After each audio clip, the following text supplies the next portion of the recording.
Hello students, welcome to the Edupedia World videos. In the last class, we discussed about the structure of the cell, mainly focusing on the outer covering of the cell. Today, we are going to start with the other two parts in the structure of the cell, that is, the nucleus as well as the cytoplasm. So let's start first with the nucleus of the cell. The nucleus is the most important part of the cell. It controls the cell and it is correctly known as the mind of the cell. The nucleus is the controlling center of the cell as it contains the hereditary material of the cell. Now, what is the hereditary material? The hereditary material can be the DNA as well as the RNA. In the higher organism, it is mainly the DNA. But in some lower organisms like a virus, a RNA can also act like a hereditary material. Nucleus is the largest structure of the cell, which can be oval or spherical in outline. During the microscopic study of the cell, it is generally stained with the iodine, the safranin, and the methylene blue. Now students, these are the various stains which helps the various cell organelles visible. Now, a simple question. Do you know? Is there any cell which does not has a nucleus?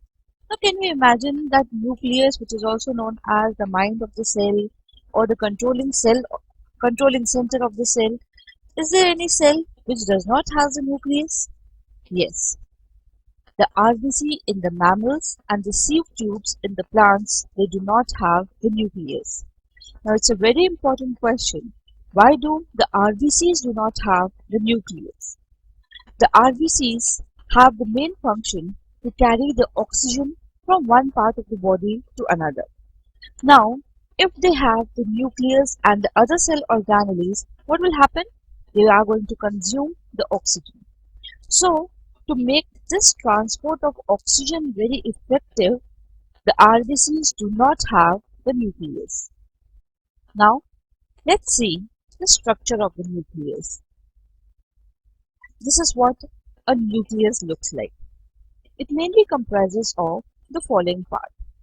The outer part, which is known as the nuclear envelope. It separates the nucleus from the remaining cytoplasm.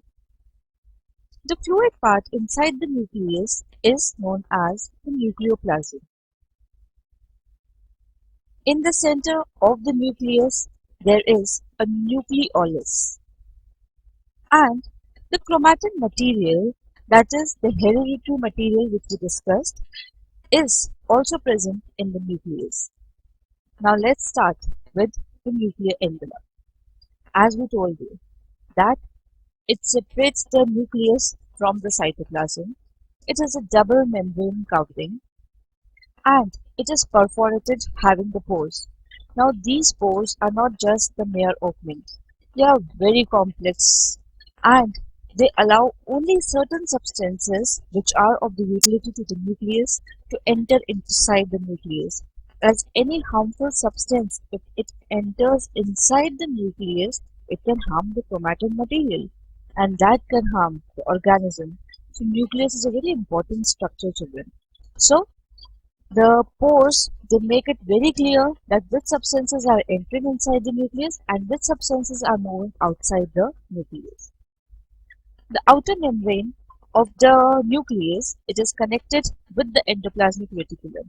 Now what is the endoplasmic reticulum? What is the function of the endoplasmic reticulum? That we are going to discuss later. Next part of the nucleus is the nucleoplasm. It is also known as the nuclear sap, that is the liquid part of the nucleus. It is colorless, dense sap which contains the chromatin, that is the hereditary material, and the nucleolus. The next important part of the nucleus is the nucleolus. It is the round structure which is present inside the nucleus and it is very rich in RNA and the proteins. It is also the site for the ribosome formation. These ribosomes, children, they help in the synthesis of the proteins that we are going to discuss further. And the most important part of the nucleus is the chromatin material. Now, what is a chromatin material? A chromatin material is a thread-like structure which is made up of DNA and proteins. During the cell division, they become highly condensed, rod-like structures, and they are known as the chromosomes. These chromosomes, they are made up of two threads called the chromatids, and they are attached to a point known as the centromere. These chromosomes, they carry the genetic information which actually passes from one generation to another. Now, as you can see in this structure, these are the chromatids. They are attached with a centromere, and this complete structure, it is known as the chromosome. Now, let's discuss about the functions of the nucleus. First of all, the nucleus contains the genetic information of the cell. It is also the control center of the cell, that it controls all the activities of the cell. Thirdly, as we discussed, in the nucleus, the nucleolus is the site of the ribosome synthesis, which helps in the protein synthesis. In the cell division, the nucleus plays a vital role as the chromosomes they separate during the cell division, and each copy of chromosome is passed to the new cell. And lastly, all the variations which exist on the earth is because of the changes of the chromatin material, and of course this chromatin material is present inside the nucleus. So nucleus is the most important part of the cell. Now I hope you are clear with the structure of the nucleus. Let's move forward to the other important part of the cell, that is the cytoplasm. So now we have discussed about the outer covering, that was the cell wall as a cell membrane. Then we discussed about the nucleus. Now it's the cytoplasm. The cytoplasm is a jelly-like substance which is present between the outer covering as well as the nucleus. So we can say the protoplasmic mass which is inside the membrane and excluding the nucleus. If we see the structure of the cytoplasm, or what cytoplasm is made up of, it is made up of two parts, the cytosol as well as the cell organelles. First, let's see what is the cytosol. The cytosol is the fluid part of the cytoplasm. It contains various things like carbohydrates, lipids, proteins, vitamins, and it is said to be in continuous motion. Various metabolic activities of the cell can take place in the cytoplasm, that is the cytosol also. The next important thing is the cell organelles. What are the cell organelles? They are the microscopic structure, and every cell organelle has a specialized function. They can be double membrane bounded structures like the mitochondria or the plastids. They can be single membrane bounded structure like the endoplasmic reticulum, Golgi apparatus, lysosomes and vacuoles, or they can be even membraneless like the ribosomes. Now let us take a view of the various cell organelles. First we start with the endoplasmic reticulum. This is the structure of the endoplasmic reticulum. You are always going to find the endoplasmic reticulum near the nucleus. It is the complex network of membranes. If we take a deeper view of the endoplasmic reticulum, we find that this endoplasmic reticulum can be of two types, SER, which stands for smooth endoplasmic reticulum, and RER, which stands for the rough endoplasmic reticulum. Now, how can we differentiate between the two? The smooth endoplasmic reticulum has a very smooth outer membrane, as you can see here. It does not have these dotted structures. These dotted structures are actually the ribosomes. So, now we can say The endoplasmic reticulum, which does not have the ribosomes on it, are known as the smooth endoplasmic reticulum, and the endoplasmic reticulum, which has the ribosomes attached on it, is known as the rough endoplasmic reticulum. These two types of endoplasmic reticulum also differ in their functions. The smooth endoplasmic reticulum is mainly concerned towards the synthesis of lipids, whereas the rough endoplasmic reticulum, as it contains the ribosomes, is mainly concerned with the synthesis of proteins. Now, let's discuss what are the functions of the endoplasmic reticulum. First, as we have discussed, protein synthesis. The rough endoplasmic reticulum helps in the protein synthesis. The smooth endoplasmic reticulum helps in the lipid synthesis. This endoplasmic reticulum also provides a support, an internal support to the cytoplasm. It helps in detoxifying the cells, like it helps in detoxifying many poisons and the drugs from the cell. And lastly, the endoplasmic reticulum is a large surface area for the synthesis of various chemicals and physiological activities. Also a very important thing, the proteins and the lipids which are synthesized on the endoplasmic reticulum helps in the formation of the membranes. As we have already studied that membranes, the cell membranes, are mainly made up of the proteins as well as the lipids. So, this is all about the endoplasmic reticulum.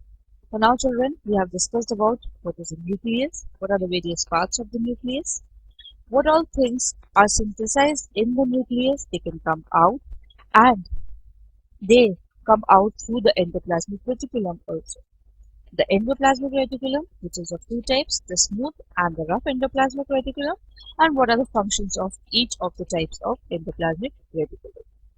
Now we are going to move towards the third part, that is the Golgi apparatus. Now what is a Golgi apparatus? Generally near the endoplasmic reticulum you are going to find this organelle.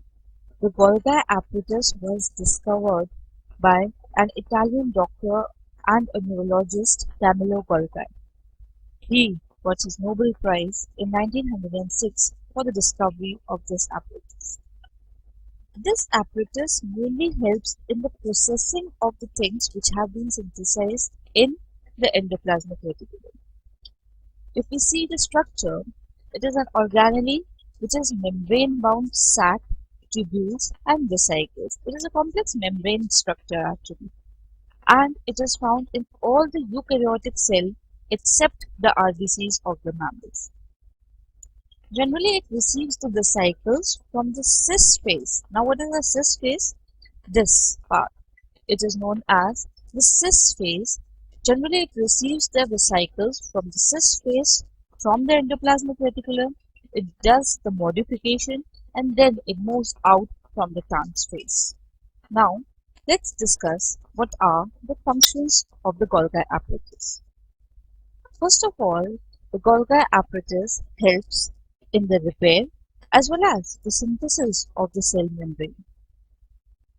Secondly, the lysosomes, which we are going to study, they are formed in the Golgi apparatus. Thirdly, all the secretions, like in the glands, all the things which are secreted, they are packed in the vesicles of the Golgi apparatus, and then only they are excreted out of the cell.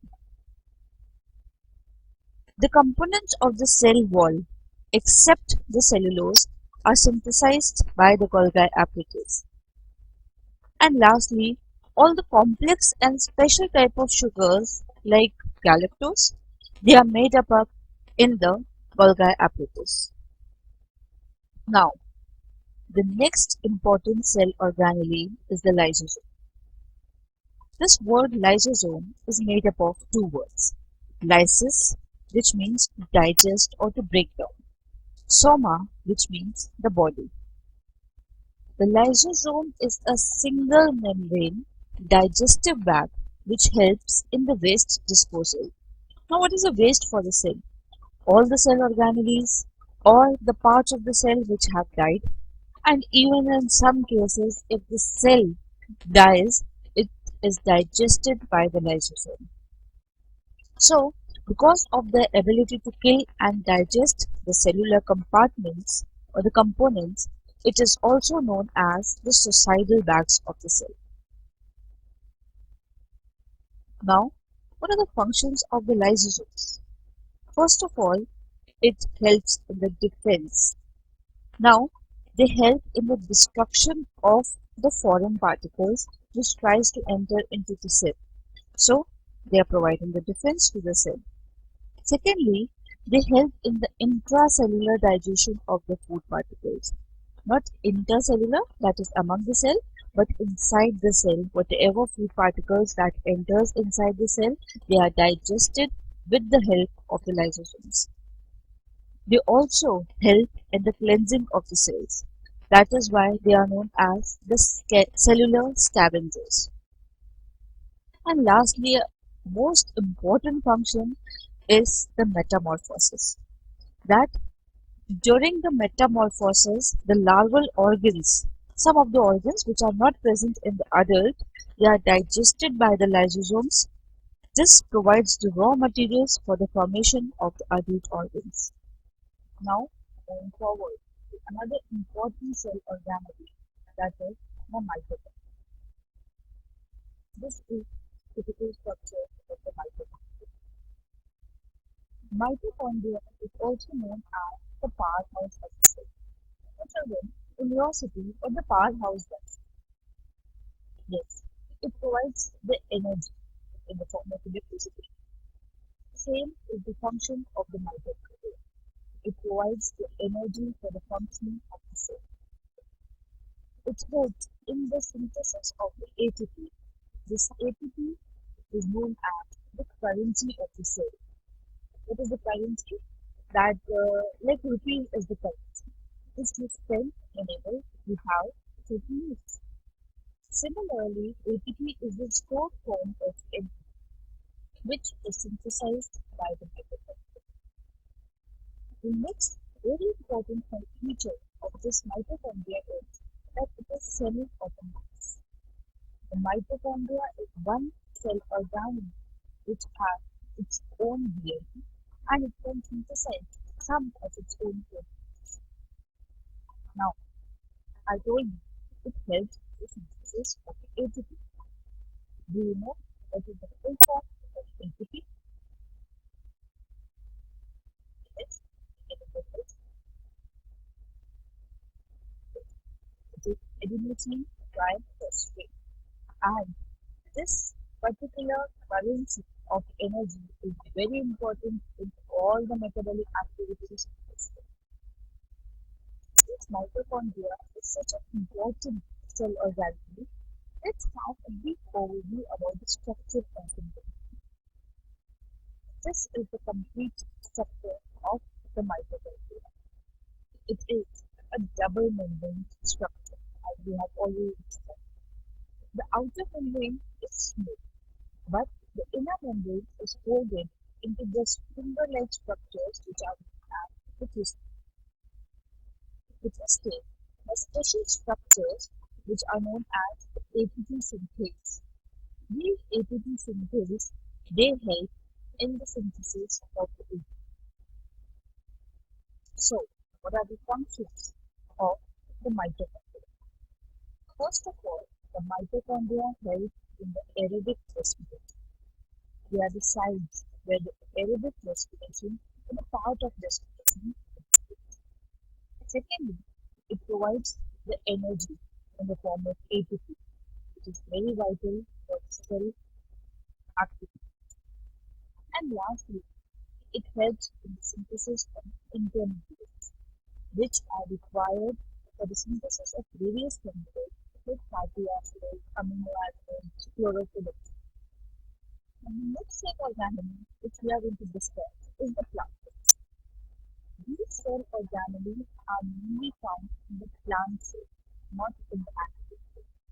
These are the organelles which are found in the plant cell and they are specialized to synthesize as well as store certain organisms. The plastids can be of three types, depending upon the material which they are storing or depending upon the color. They can be of three types, that is the leucoplast, the chromoplast, and the chloroplast. First, let's discuss what are leucoplasts. Leucoplasts are the colorless plastids. They help in the storage of the food materials. Mainly they are found in the roots or the underground stems. Now, depending upon which material they store, they can be divided into three parts: the amyloplast, the uroplast, and the elioplast. The amyloplast they mainly store the starch. The uroplast they store the protein, and the elioplast they store the oil. I again repeat: amyloplast for starch, uroplast for proteins, and elioplast for oil. So mainly the leucoplasts have the function of storage of the food materials. Next type of plastids are the chromoplasts. Now these are the colored plastids. They may be red, orange or yellow colored. They are irregular in shape. They do not store food also, and they are photosynthetically inactive also. They are mainly found in the flowers as well as the fruits. Now whichever colors of flowers you see, whichever colors of fruits you see, that is mainly because of the chromoplast. So their main function is to help in attracting the insects for the pollination. As we know that the insects are attracted by the bright colors of the flowers as well as the fruits. This helps in the dispersal of the seed also. The third type of plastids and the most important type of plastid is the chloroplast. Now what makes it so important is that first of all it is found in the plant cells only, and it is known as the kitchen of the cell. We all know the plastids are green in color. These type of plastids which are green in color, they are green because of the presence of the chlorophyll, and they are the sites of the photosynthesis. Now photosynthesis is the phenomenon of synthesis of the food by the plants. And the next thing which makes chloroplasts such an important cell organelle is that again they are semi-autonomous. Now which was the organelle we discussed first, which was semi-autonomous? It was the mitochondria. Now since the chloroplasts are such an important cell organelle, let's discuss its structure in detail. This is the structure of the chloroplast. It is bounded by two membranes, that is the outer membrane as well as the inner membrane. Mainly the chloroplast consists of two parts, that is the stroma as well as the grana. Each granum, that is the singular form of grana, it consists of flattened stacks like the coins, which are known as the thylakoids. These thylakoids, as you can see, they are green in color. So these thylakoids, they consist of chlorophyll, which helps in the light reaction. Now what is light reaction, dark reaction? That is the complete process of photosynthesis that we are going to study in the higher classes. The stroma, it contains the enzymes for the dark reaction, and thus the chloroplast helps completely in the process of the photosynthesis. After seeing the three types of plastids, that is the leucoplast, the chromoplast and the chloroplast, let's discuss the functions of the plastids. First of all, colors. Whatever colors of fruits and flowers you see in the nature is because of the plastids and mainly because of the chromoplast. The colors helps in attracting the insects for the pollination also and for the seed dispersal also. Secondly, we have discussed about the leucoplast, which helps in the storage of various things like the starch, the proteins as well as the oils. the most important function on Earth is done by the plastids. That is the function of photosynthesis. The chloroplasts, they trap the solar energy and they manufacture the food through the process of photosynthesis. This photosynthesis helps in making a balance between the oxygen as well as the carbon dioxide, as it absorbs the carbon dioxide and releases the oxygen during the process of photosynthesis. Next cell organelle is the ribosomes. Now these ribosomes, they are extremely small rounded bodies which are found either in the free state, they may be lying in the cytoplasm, or they may be attached to the endoplasmic reticulum. Now which endoplasmic reticulum they might be attached to? Yes, they are attached to the rough endoplasmic reticulum. The ribosomes, they are mainly composed of RNA and proteins, and they are not membrane bounded. They are not bounded by the membrane. They help in the synthesis of the proteins. In both the cases, whether they are attached or in the free state, they help in the synthesis of the proteins. If we see the structure of the ribosomes, these ribosomes are made up of two subunits. One is the larger subunit and the smaller subunit. Now before the protein synthesis, these two subunits are separated. But during the protein synthesis, they come together and helps in the synthesis of the proteins. There may be two types of ribosomes. It is of 70S type in case of prokaryotes and of 80S type in case of eukaryotes. Now this S is the Swedberg unit of sedimentation, not the additive units. So in case of prokaryotes, the 70S type of ribosome is made up of two subunits, the 50S as well as the 30S.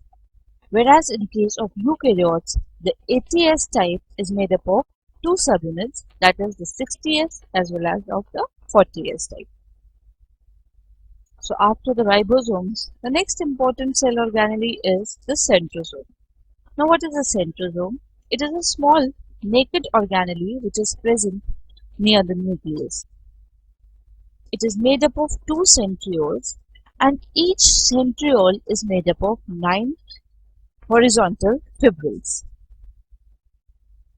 They help in the formation of the cilia as well as the flagella. Another type of cell organelles are the vacuoles. Now, the vacuoles are the membrane-bound, non-cytoplasmic organelles. These vacuoles, based upon their function, can be of three types. First is the sap vacuole. They are common fluid-filled vacuoles.